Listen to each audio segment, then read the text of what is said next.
mucho gusto recibir esta mañana de martes aquí en el estudio a Rodolfo Figueroa Pacheco. Él es el delegado federal del Instituto Nacional de Migración en Baja California. Rodolfo, ¿cómo estás? Muy buenos días, bienvenido. Muy bien, muchas gracias. Te saludo a ti y a tu auditorio. Gracias por invitarme. Oye, ¿cómo van las cosas en el instituto? Sabemos que mucho trabajo, es muy intenso. En términos generales, ¿cómo van hasta el momento? Mira, vamos muy bien. Yo creo que con el liderazgo del licenciado Ardelio Vargas Fosado, que es el comisionado del Instituto Nacional de Migración, se ha transformado en forma muy sustantiva la actividad migratoria en México.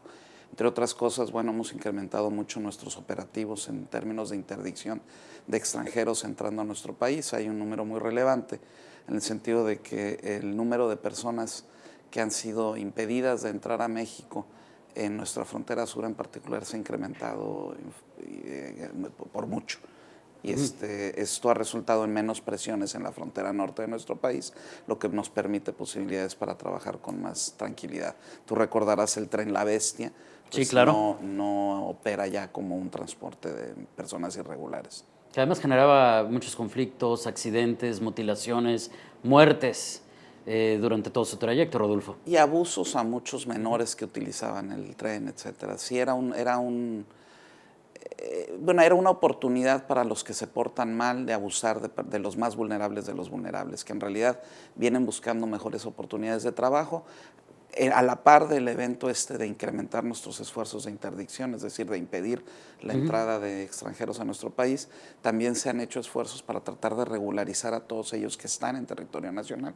Hay actualmente un programa nacional de regularización temporal en el que cualquier persona extranjera que haya estado en territorio mexicano antes del 12 de noviembre del 2012, del 8 de noviembre del 2012, puede regularizar su situación migratoria en México con un trámite muy sencillo, acudiendo a las oficinas del Instituto Nacional de Migración. Que es algo que están trabajando justo en estos momentos, un trabajo que han intensificado también en materia de comunicación para ayudar a que estén regulares finalmente estos extranjeros que deciden o que quieren permanecer en nuestro territorio, Rodolfo. Claro, el ayudarlos a salir de las sombras, ¿no? Es decir, nosotros nos quejamos mucho en Estados Unidos de que no hay oportunidades para que nuestros paisanos salgan de las sombras y puedan ser tratados en forma muy puntual por sus jefes o patrones y que les paguen todos sus beneficios, en el caso de México, Seguro Social, etcétera. Esta es una oportunidad para que los extranjeros que se encuentran en México salgan de las sombras y se reincorporen a la vida productiva nacional en forma directa, clara y segura, ¿no? Oye, se habla mucho de justamente residentes extranjeros que viven aquí en Baja California, sobre todo en la zona costera, ¿no? Dicen que viven muchos en la zona de Rosarito, de Ensenada. ¿Hay alguna dependencia o algún ámbito que haya evaluado o haya hecho un cálculo de cuántos extranjeros hay viviendo, sobre todo en estas zonas que son las que más nos mencionan? Mira, el número la mayoría de estos extranjeros son norteamericanos, sería la población más importante. Y la fuente de información más confiable en torno a los norteamericanos es el Consulado de Estados Unidos en Tijuana, muy bien, del que dependen las dos bajas. En este caso, te puedo decir que ellos estiman que hay alrededor de 280,000 norteamericanos viviendo en Baja California. En las dos bajas, la mayoría de ellos en Baja California, no me gusta decirle norte, pero ajá, sí, pero en este momento lo aceptamos para entender, ¿no? Para entender, en nuestra Baja California. Y en ese caso,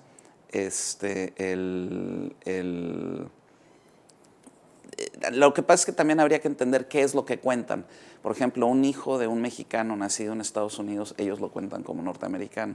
Pero aún así estamos hablando de decenas de miles, si no es que de cientos de miles de norteamericanos viviendo, muchos de ellos en forma regular, otros de ellos no tanto, y son a esta población a la que nos gustaría que se acercaran al instituto y que tomaran la decisión de regularizar su estancia. A ellos y ciertamente a cualquier ciudadano guatemalteco, hondureño, salvadoreño o de cualquier otra parte del mundo que se encuentre. Hay ciudadanos de Kenia, de Ghana, viviendo en Baja California y que pueden acercarse al instituto y encontrar oportunidades de regularización. Oye, porque eso es bien interesante. Cuando hablamos de Baja California, no solamente hablamos de una mezcla de mexicanos de todas las partes de nuestra República Mexicana, sino de todo el mundo, porque aquí hay también una amplia comunidad china, cubana, rusa, argentina. O sea, de todas partes del mundo hay comunidades aquí, Rodolfo. Así es. Yo creo, hasta hace poco que tomé esta responsabilidad, Pues tenemos nosotros la idea de que en Baja California nada más hay o norteamericanos o ciudadanos chinos viviendo, Ajá, sí, claro. que son extranjeros. Y no, la realidad es que la gama de personas que viven en nuestro estado es muy impresionante. Te sorprende que hay armenios haciendo trámites, hay holandeses, hay franceses, hay ingleses. En el área de Ensenada en particular la diversidad cultural es mayor que en otros sitios. Es muy, muy interesante. Oye, en el caso de estos 280,000 extranjeros que radican en las dos bajas, ¿tienen un cálculo de cuántos sí están regulares y cuántos están pendientes de algún trámite? No, porque como te digo, la fuente en este caso era Es el consulado. Nosotros tenemos, por supuesto, una base de datos que nos da números mucho menores. Sin embargo, el problema que siempre hemos tenido y que tiene como ancestral el Instituto Nacional de Migración es que tenemos un despliegue medio limitado. Si tú te fijas, cuando entras a México, no hay una autoridad que te revise como es cuando entras a Estados Unidos. Claro. Precisamente porque no tenemos el personal necesario para hacerlo. Sin embargo, la obligatoriedad de los extranjeros de estar regulares en México existe. De ahí que hace un año aproximadamente hubo ahí una confusión en tanto a que había un grupo de personas que se molestaron porque el instituto está comenzando a revisar con más precisión a todos aquellos que entran por la vía terrestre a México. Y pues si vienes a México y eres extranjero, pues tienes que hacer un registro de tu llegada al país. Oye, que ese tema es muy interesante, Rodolfo, porque se armó toda una controversia y una serie de críticas y tal cual se reportaba, decían, ya comenzaron a cobrar a los extranjeros por ingresar a México. Eso no es cierto en tanto que no comenzó, siempre se ha hecho. Así es. ¿No? Esa es la parte interesante. Claro, es inexacto. Mira, todos los extranjeros que se internan a México por la vía aérea o por la vía marítima pagan dentro de su boleto de avión o de barco un derecho de no residente, así se llama, es el nombre técnico, el DNR. En el caso de las internaciones terrestres, esto sería por cualquiera de los puntos fronterizos de Baja California, tienen que pagar también el DNR, pero nada más un segmento muy específico de la población. Esto es, aquellos que vienen al territorio nacional por más de 7 días o aquellos que vienen a realizar una actividad remunerada en México.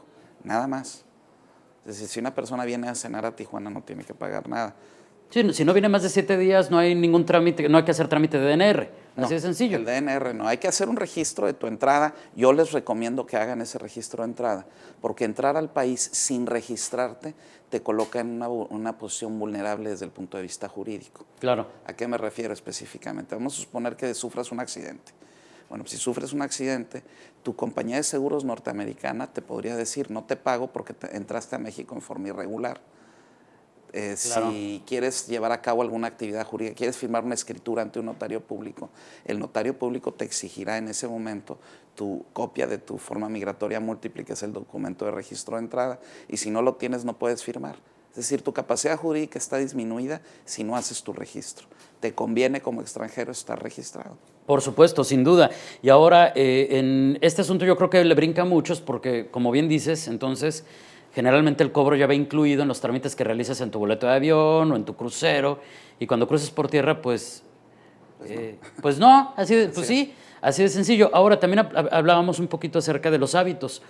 Es más común que alguien que vuela, por ejemplo, a Los Cabos, a Baja California Sur, pues esté más de 7 días, pero el turismo norteamericano que viene a Baja California, a Rosarito, Ensenada, Tecate, Tijuana, pues pocas veces se queda más de 7 días, según digo, eso no los tendrá que platicar más bien la Secretaría de Turismo, pero tiene que ver también con estos hábitos que comentabas, ¿no? Así es, poco común, y aquellos que se van a quedar por 7 días o más de 7 días serían algunos de ellos que tienen casas de verano, por ejemplo, un retirado que viene 2 o 3 semanas, en cuyo caso es una vez hacer el trámite, pagar tu DNR y ya. No es como que te vamos a estar hostigando. ¿Qué vigencia tiene este pago? Puede tenerla hasta de 180 días. Entonces, un trámite realmente sencillo. Así es. Y bueno, y las odiosas comparaciones. Digo, esas no las voy a decir Rodolfo, las voy a decir yo para ser más claros, en el sentido de no sonar tendencioso. Cuando nos hacen cualquier cobro para cruzar a Estados Unidos, que vamos a Disney, pues nos cobran nuestros $6, ¿no? Y nadie se queja, nadie cuestiona. y al revés, pues parece que a veces no nos gusta que nos pongan en orden, pero por eso no dejo que lo diga él, porque él tiene que luchar por la legalidad y demás, pero yo sí puedo decir otro tipo de comentarios. Oye, Rodolfo, en otros temas, breves, 3 temas breves porque se nos acaba el tiempo. Se activa el programa Paisano por la temporada vacacional de verano. Esto va dirigido, también hablando de temas migratorios, pues a un segmento muy distinto, ¿no? A los visitantes de origen mexicano. Sí, mira, el programa Paisano tiene como objeto proteger a los mexicanos que viven en Estados Unidos y que vienen a visitar a sus familias a México. Es darles toda la certidumbre legal necesaria para que puedan transitar por territorio nacional y tengan herramientas a su alcance para llegar a sus lugares de destino sin que ninguna autoridad y sin ninguna otra persona los moleste. El programa Paisano de Verano tiene vigencia del 12 de junio al 17 de agosto. Insisto, tiene como objetivos principales estos. En la frontera de Baja California con California resulta un fenómeno poco común que no es igual que el resto de la frontera con Estados Unidos. En esta frontera nosotros, en ambos sentidos, gestionamos alrededor de 145 millones de cruces fronterizos al año. Es decir, 145 millones de personas cruzan la frontera en ambos sentidos todos los años. ¿Qué sucede? Que de esos 145 millones de cruces, 73 millones o 72 millones y medio son de norte a sur. Lo que pues obviamente implica que no se note si hay un incremento, aunque sea leve, de vehículos. En la garita del Chaparral, por ejemplo, que es la garita vehicular entre México y Estados Unidos, todos los días, entre México y Tijuana, perdón, la principal, porque también existe Otay, cruzan entre 50 y 70 mil personas. Es decir, nada más en la zona de San Isidro cruzan 200 mil personas todos los días. Son números impresionantes.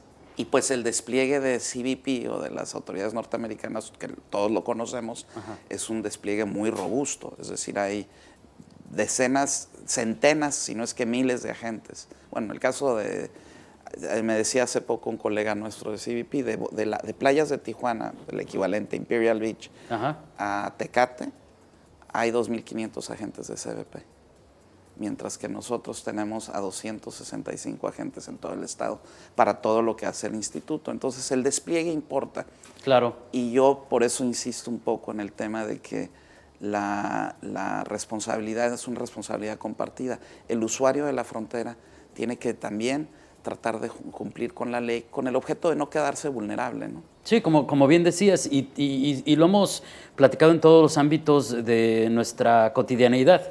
Es que para poder llegar a un asunto de legalidad, de coherencia y de paz, pues tenemos que colaborar todos con las autoridades. Ahí no hay vuelta de hoja. Es un trabajo conjunto, ciudadanía y gobierno. Oye, antes de despedirnos, Rodolfo, hay 2 casos recientes que no sé si el Instituto de Migración pueda coadyuvar, ayudar, colaborar, el verbo que corresponda. Lo que pasó con la comunidad china y los restaurantes, y el otro. Ya ves que hubo un caso en playas de Tijuana muy perturbador de una mujer de origen ruso, que creo que es mexicana de nacimiento, pero hija de padres rusos, que mató a su madre y a su hermana.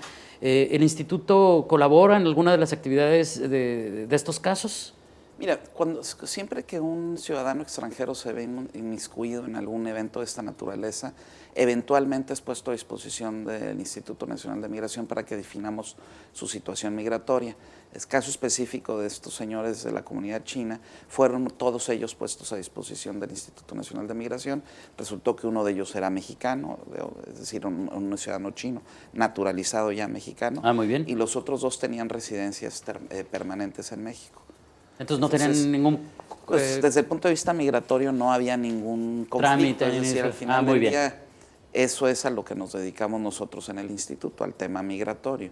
En el caso de la comunidad rusa o otras comunidades en la zona costa, no solamente en playas de Rosarito, sino desde playas de Tijuana hasta Ensenada, pues sí hemos tenido ahí actividades importantes con las policías, tanto estatal preventiva como municipales, como la Policía Federal y a veces hasta el Ejército y la Marina Armada de México, porque desafortunadamente hay extranjeros que vienen a refugiarse a esta zona de México y pues tienen que ser localizados y en su caso deportados, ¿no? Te voy a dar un ejemplo muy puntual. En lo que va de este año llevamos cerca de 600 norteamericanos deportados desde Baja California.